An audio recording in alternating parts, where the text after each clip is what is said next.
Senegal, but different ways. Marimba.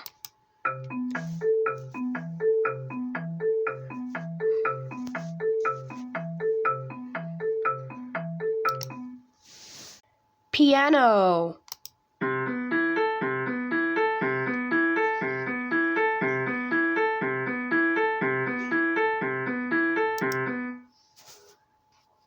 Strings.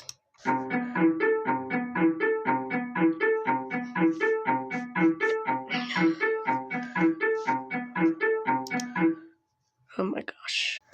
Woodwind.